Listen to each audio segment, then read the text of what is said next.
Good morning viewers. ఈరోజు అయితే మనము శ్రీనివాస బస్ స్టేషన్ తిరుపతిలో అయితే ఉన్నాము. ఈరోజు మనము తిరుపతి నుంచి కర్నూలుకి అయితే ట్రావెల్ అయితే చేస్తున్నాము టీఎస్ఆర్టీసీ సూపర్ లగ్జరీ బస్సులో.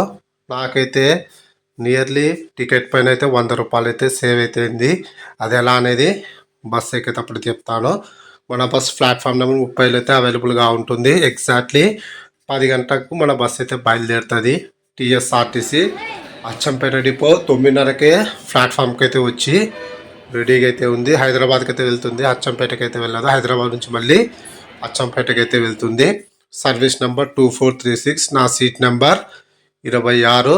సీట్లు ఆల్సో వెరీ నైస్. బస్సు కొత్త బస్సులన్నీ ఇంట్రడ్యూస్ అయితే చేస్తున్నారు టీఎస్ఆర్టీసీ వాళ్ళు. మనకు ఛార్జింగ్ పాయింట్ మన మన సీట్ పక్కనే ఉండేది ఇంతకుముందు, కానీ ఈ బస్కి అయితే మనకు ఫ్రంట్లో అయితే అవైలబుల్గా ఇచ్చారు. ఒక సీసీ కెమెరా అయితే మనకు అయితే అవైలబుల్గా ఉంది. టోటల్గా బస్సు అయితే ఇది నీట్గా అయితే ఉంది. ఎగ్జాక్ట్లీ 10 గంటల 20 నిమిషాలకి అయితే మనము తిరుపతి బస్ స్టాండ్ నుంచి అయితే బయలుదేరుతున్నాము. అంటే 20 నిమిషాలు డిలేగా అయితే బస్సు అయితే నడుస్తుంది. ఇక్కడ మీరు గమనించాల్సిన విషయం ఏమిటంటే, నేను టీఎస్ఆర్టీసీ బస్సుని ఎందుకు చూజ్ చేసుకున్నారని మీరు అడగచ్చు. ఏపీఎస్ఆర్టీసీ బస్సులు అయితే మనకు వయా కడప, మైదుకూరు, ఆలగడ్డ, నంద్యాల అన్ని స్టాప్స్ అయితే ఉన్నాయి. కానీ టీఎస్ఆర్టీసీ బస్కి అయితే ఎక్కడా కూడా స్టాప్ లేదైతే చెప్పినారు. భోజనానికి కడప దాటిన తర్వాత 15 కిలోమీటర్ల దగ్గర ఉన్న సుస్మిత హోటల్ అయితే ఆపుతా అని చెప్పినారు. నంద్యాల, ఆలగడ్డ ఎక్కడ కూడా ఉండదు. మైదుకూరులో ఒక పర్సన్ దిగింది కాబట్టి అతని పర్పస్ అయితే ఆపుతామని అయితే చెబుతున్నారు.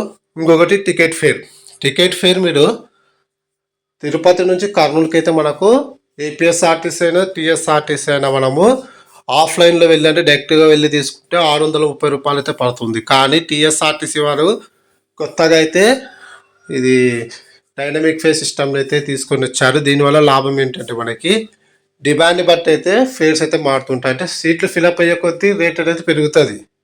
అప్పుడు మనం ఆఫ్లైన్ టికెటే తీసుకోవాలి. కానీ ఈరోజు నేనేం చేసినా అంటే, రిజర్వేషన్ కౌంటర్ దగ్గరికి వెళ్ళి చెక్ చేసుకున్నాను ఒకసారి. 26 సీట్లు నాకు 540 రూపాయలు. అంటే 26 నుంచి బ్యాక్ సైడ్ ఉన్న సీట్లన్నీ కూడా 540 రూపాయలు అయితే పడుతుంది. 26 అంటే 23, 24 సీట్లు మనం బుక్ చేసుకుంటే 570 రూపాయలు అయితే పడుతుంది. ఫ్రంట్ సీట్ 1, 2, 3, 4 బుక్ చేసుకున్నట్లయితే మనకు 600 రూపాయలు అయితే పడుతుంది. అంటే మీరు ఒకసారి టీఎస్ఆర్టీసీ అఫీషియల్ వెబ్సైట్లో మార్నింగ్ పూట ట్రావెల్ చేసే వాళ్ళు, హైదరాబాద్కి అయినా సరే ట్రావెల్ చేసే వాళ్ళు, ఒకసారి టీఎస్ఆర్టీసీ అఫీషియల్ వెబ్సైట్లో వెళ్ళి ఫేర్స్ చెక్ చేసుకోండి. అంటే అక్కడ మనకు నేను చెక్ చేసుకున్నప్పుడు నాకు 560 రూపాయలు అయితే పడింది. అంటే టీఎస్ఆర్టీసీ అఫీషియల్ వెబ్సైట్లో బుక్ చేసుకుంటే 20 రూపీస్ ఎక్కువ పడింది. అదే మీరు ప్లాట్ఫామ్ నెంబర్ 1కి వెళ్ళి టీఎస్ఆర్టీసీ కౌంటర్ దగ్గరికి వెళ్తే మనకి 20 రూపాయలు ఇంకా లెస్ అయితే పడుతుంది. ఈ విషయం అయితే గుర్తుపెట్టుకోండి. అంటే మార్నింగ్ పూట ట్రావెల్ చేసే వాళ్ళైనా సరే, నైట్ పూట ట్రావెల్ చేసే వాళ్ళైనా సరే, అన్ సీజన్ టైంలో డైనమిక్ ఫేర్ సిస్టమ్ అమల్లో ఉంది కాబట్టి మనకు రేట్ అయితే కొన్నిసార్లు తక్కువ పడే ఛాన్స్ అయితే ఉంటుంది. ఒక్కసారి మీరు ట్రావెల్ చేసే టైంలో టీఎస్ఆర్టీసీ ఫేర్ చెక్ చేయండి. ఇంకొకటి, తిరుపతి నుంచి కర్నూలు వెళ్ళే వాళ్ళు ఎక్కువగా, లేదా హైదరాబాద్ వెళ్ళే వాళ్ళు ఈ టీఎస్ఆర్టీసీ బస్ని చూజ్ చేసుకోండి. ఎందుకంటే మనకు ఎక్కడా కూడా స్టాప్స్ అయితే లేవు. ఈవెన్ కడపలో కూడా సిటీ బైక్ నుంచే వెళ్ళిపోతుంది అయితే చెప్పినారు. బస్ అయితే ప్రజెంట్ మనము రైల్వే కోడూరు దగ్గర అయితే ఉన్నాము. ఇక్కడ అఫీషియల్గా స్టాప్ అయితే లేదు. మనం డైరెక్ట్ అయితే వెళ్తున్నాము. ఎక్కడా కూడా ఈ బస్కి అయితే స్టాప్ అయితే లేదు. వీడియో నచ్చితే ఖచ్చితంగా లైక్ చేయడం మాత్రం మర్చిపోకండి. Start our journey.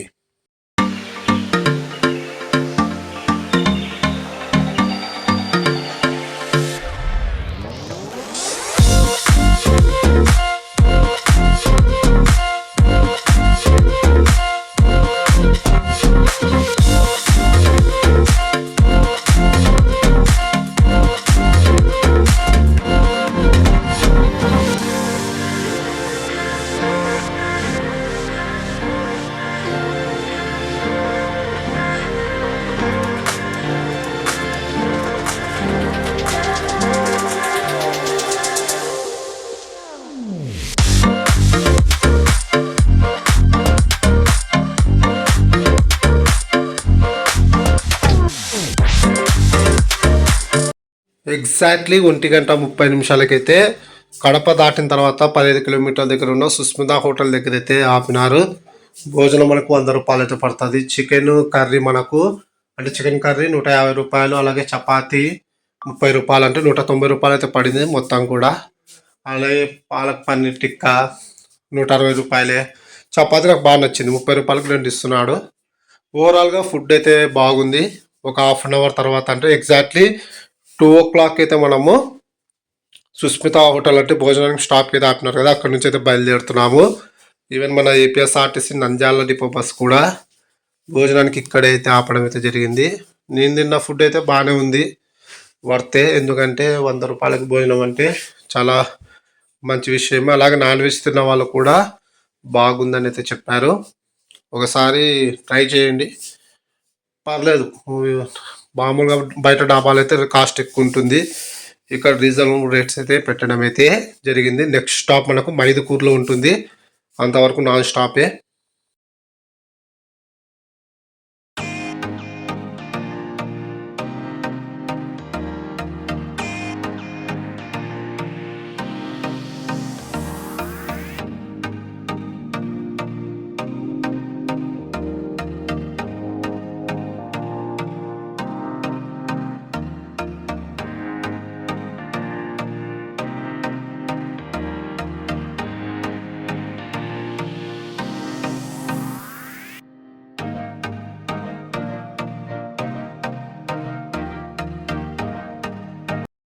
మధ్యాహ్నం 2:25 మనం మైదుకూరు బస్ స్టాండ్కి అయితే చేరుకున్నాము. నాకు తెలిసి దాదాపుగా 200 కిలోమీటర్లు, అంటే 180 కిలోమీటర్ల తర్వాత అఫీషియల్గా మనకు మైదుకూరులో అయితే ఆపడం అయితే జరిగింది.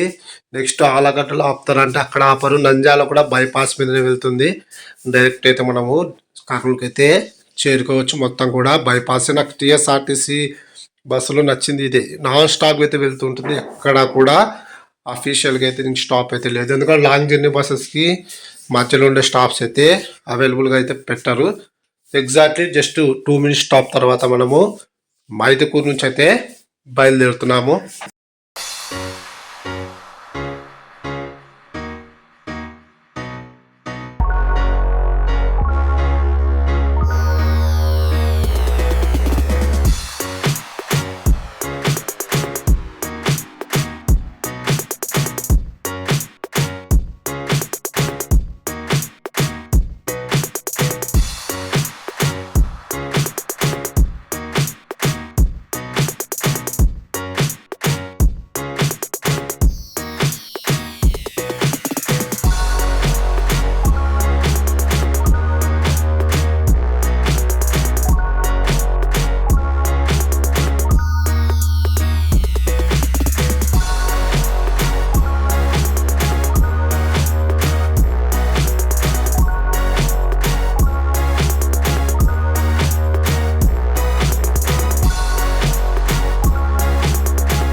ఎగ్జాక్ట్లీ సాయంకాలం 4:15 పాణ్యం దగ్గర ఉన్న చందమామ హోటల్ దగ్గర అయితే ఆపడం అయితే జరిగింది. టీ బ్రేక్కి అయితే ఆపినారు.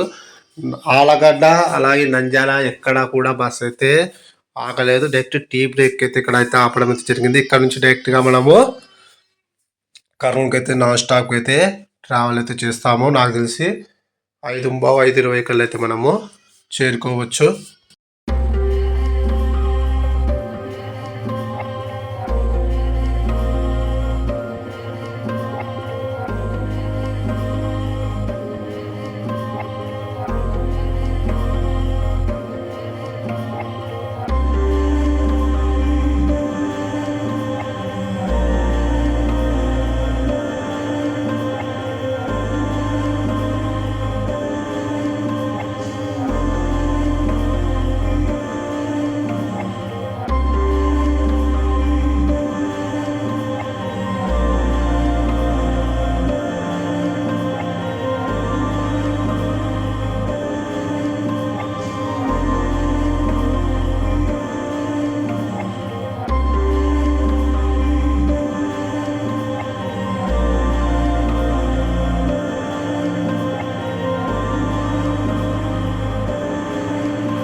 ఎగ్జాక్ట్లీ సాయంకాలం 5:20 మనం కర్నూలుకి అయితే చేరుకున్నాము. ఓవరాల్గా మనకు 7 అవర్స్ అయితే జర్నీ అయితే పట్టింది. ఇదైతే నాకు చాలా హ్యాపీగా అనిపించింది. ఎందుకంటే నాన్ స్టాప్ ట్రావెల్ చేయడం, ఎక్కడ కూడా బస్ అయితే స్టాప్ అయితే లేదు. ఒక మైదుకూరులో భోజనానికి మాత్రమే ఆపినారు. అలాగే comfort seats. Thanks for watching my video.